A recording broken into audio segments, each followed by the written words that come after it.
कल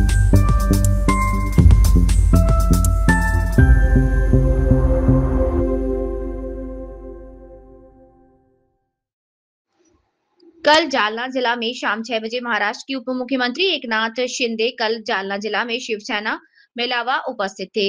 इसमें भास्कर अंबेकर इनके प्रवेश शिवसेना में हुआ। इसमें जालना जिला विधायक अर्जुन खोतकर, विधायक हिकमत उढ़ाण और जालना जिला के शिव सैनिक मौजूद थे।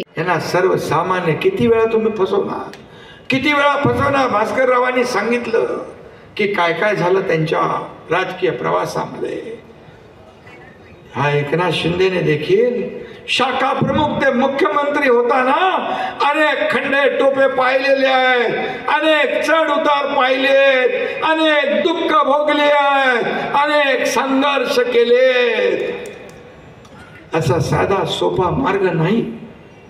आणि म्हणून भास्करराव तुम्ही एकनाथ शिंदे सोबत आलेला, हा पक्ष मालक आणि नोकराचा नाही, हा पक्ष कार्यकर्त्यांचा आहे। या कार्यकर्त्यांचाच सन्मान करणारा पक्ष आहे। या पक्षात काम करेल तो पुढे जाईल, हा विश्वास तुम्हाला देतो। आणि म्हणून दिलेला शब्द पाळणारा तुमचा एकनाथ शिंदे आहे। त्यामुळे तुमच्यासारखे कार्यकर्ते, पदाधिकारी, अर्जुनराव, व्यासपीठावरचे सर्व लोक जे आहेत हे माझं वैभव आहे, ही माझी संपत्ती आहे आणि समोर बसलेला ऐश्वर्य आहे। हे याला नशीब लागतं, याला नशीब लागतं। इथे एक छोटा मुलगा होता, तो वरून मला हात करत होता, तेव्हा आला, हात करत होता आणि नमस्कार पण करत होता। बोले एवढा छोटा मुलगा, काय माहित त्याला कोण आहे एकनाथ शिंदे काय। मगाशी अशी मोठी छोटी मुलं, आता मगाशी अर्जुनचा नातू मला व्हिडिओ कॉलवर बोलत होता। ही लहान लहान मुलं एकनाथ शिंदेला टीव्हीवर बघतात आणि ओळखतात आणि घरात आई वडिलांना, आजोबांना सगळ्यांना सांगतात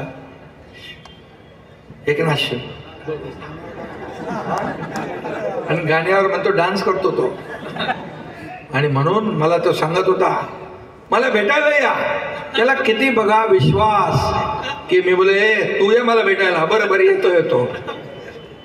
म्हणजे हा विश्वास, हा सर्व मी मुख्यमंत्री असताना अनेक ज्येष्ठ महिला, अतिशय वयस्कर लोक पण मुंबईला यायचे। त्यांना विश्वास होता की इथं गेल्यानंतर एकनाथ शिंदे भेटणार, हा विश्वास होता, हा विश्वास मोठा।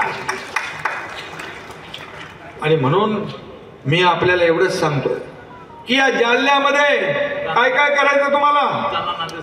जालना नांदेड समृद्धी महामार्गाचा जो विषय आहे शेतकऱ्यांचा, त्या बाबतीमध्ये देखील मी स्वतः लक्ष घातलेला आहे। शेतकऱ्यांबरोबर अन्याय होणार नाही, हा विश्वास आपल्याला देतो। महात्मा फुले मार्केटचा विषय, काय विषय तो पाडलंय ते बांधायचं आहे ना, आपण बांधायचं काम करतो, पाडायचं नाही। आणि म्हणून ते आपण करू। या ठिकाणी रस्त्यांचा विषय असेल, नगर विकास विभागाच्या माध्यमातून पाण्याचा विषय असेल, पाण्याचा आपण पैसे दिलेले आहेत, आणखी काय लागतील तेही देऊ। जालन्यातल्या लोकांना दररोज पाणी मिळालं पाहिजे, दररोज पाणी मिळालं पाहिजे। काय त्यांनी पाप केलं, बैठक लावू। आणि त्याचबरोबर शिडकोचा विषय, काय शिडकोचा, आता मगाशी येताना भूसंपादनाचा विषय आहे, तो मार्गी आपण लावू। त्याचबरोबर PR कार्ड देण्याचा निर्णय देखील मी मुख्यमंत्री असताना घेतला। 42 झोपडपट्ट्यांमध्ये लाखो लोक राहतात, 2-2.5 लाख लोक, त्यांना हक्क मिळणार आहे, स्वतःचा घराचा हक्क, हे देण्याचं काम आपण केलंय। आणि म्हणून हे असे अनेक निर्णय घेतले। एमडीएमएसच्या 35 जागा वाढवून दिल्या। अरे ते रुटीन मध्ये झालंय, वाढवून दिल्या, हे खरं आरोग्यासाठी दिला। हातवन तलावाचं काय करायचंय, पोहायला जात आहे, पैसे पाहिजे, ठीक आहे ठीक आहे, नगर विकास मधून करू शकतो, जलसंपदा मधून करू आपण, ते तलावाचं सुशोभीकरण असेल तर पर्यटन मधून करू आपण.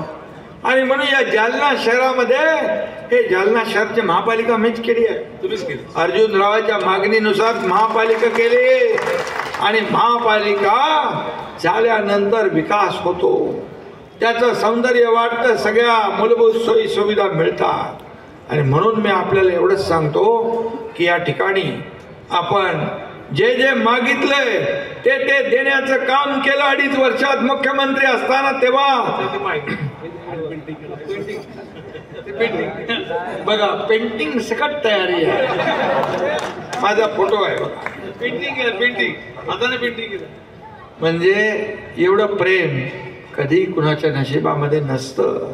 आणि म्हणून मी स्वतःला भाग्यवान समजतो की या ठिकाणी मतदार याद्यांच्या बाबतीमध्ये मगाशी हिकमत उडान यांनी सांगितलं, सगळं अतिशय निवडणूक कशी लढायची जिंकायची अशी हळूहळू ते सांगत होते.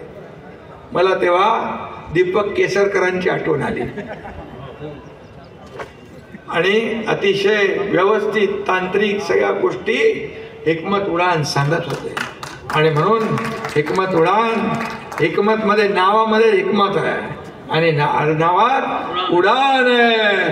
हे जालना आणि त्यांचं कुठलं घनसावंगी हे विकासाचं उडान घेतल्याशिवाय राहणार नाही असा शब्द आपल्याला देतो, विश्वास व्यक्त करतो. आणि ॲडव्होकेट मगरे यांचं निवेदन